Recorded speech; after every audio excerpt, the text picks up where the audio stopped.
I do love being the only viable option for starter binos.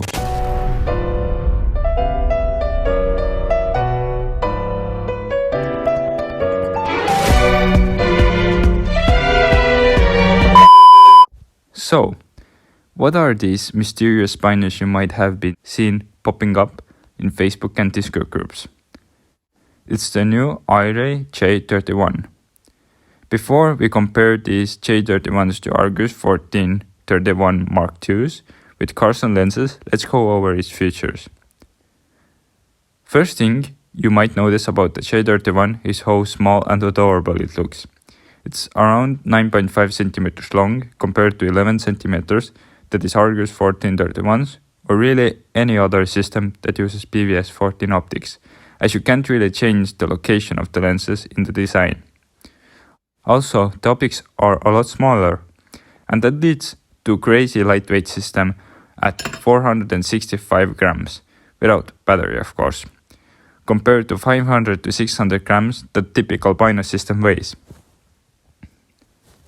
It's got built-in IPD stops that don't cost 350 euros. The oculars are adjustable for how fucked your eyes are. It's got an awesome dovetail design that uses 2 rubber bumps to shim it in place if you happen to have a mount that's dovetail shoe is oversized for some reason.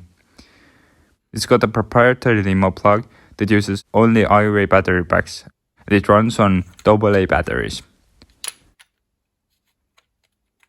The controls are pretty simple. Turn the dial right to turn the device on. The dial also is where you change the manual gain on your device. And yes, it does have manual gain out of the box. For IR illuminator, hold the button for 3 seconds until you turn on an 850 nanometer LED that's built into the housing. Another cool and pretty unique feature of these binos is that they are sort of programmable. For individual baud turn-off, when you articulate them, you need to press the gain button 3 times until you see a blue light flash 2 times inside your nodes. And now it's on. Do exactly the same thing to turn the feature off. It's also got this weird thing called strong light protection that I personally have not turned on. But essentially, the housing has a sensor that measures how intense the light is. If the sensor reads a value of 120 IC or above for more than a minute, the device will turn off. To turn this feature on, press the gain button 5 times until you see a green flash. Why I don't like this feature is you might have to drive a car or sit in a lit room ready to go, and when you suddenly need to use your night vision, you need to override some stupid light protection system. But big thanks to IRAY for making this an optional setting and not forcing it on their customers. It's also got a low battery indicator that will notify you when the battery is running out by flashing a red light every 10 seconds. Another unusual feature that I was not able to trigger is the automatic shutdown that should take effect if the node has not been moved for about 3 minutes. The build quality of this housing is worse than on 1431s, but still more than acceptable. If you have ever held an IRAY device, you know how it feels like. It's not cheap, just probably isn't as strong as glass-filled polymer on the 1431s. The articulation also isn't as smooth as on the 1431s, but again, it's just fine.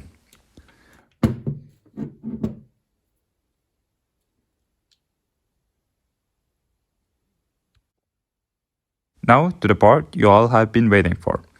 How does the J31 with NNVT NVT4 tubes compare to a 1431 with Carson lenses and Photonics X-T4 image intensifier tubes?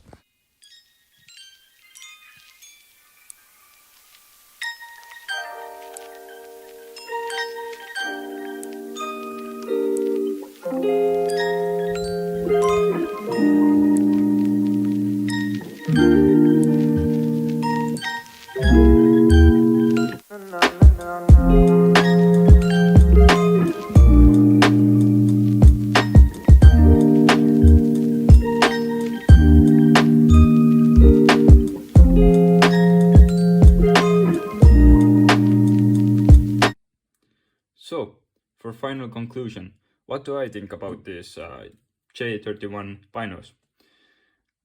I really like these as they are really lightweight.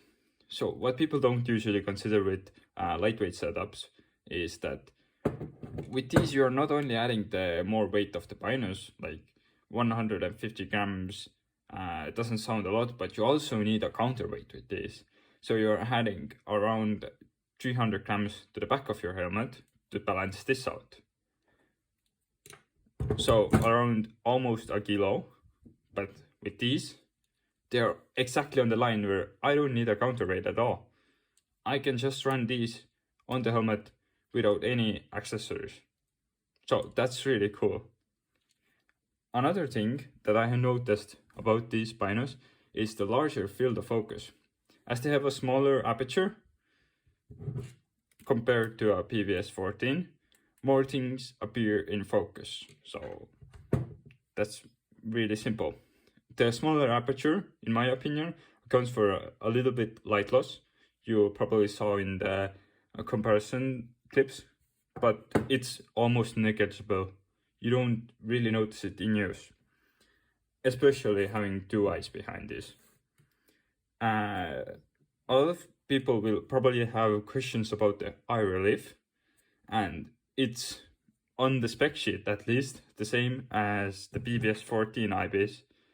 And in my experience, it's actually right. They pretty much look the same.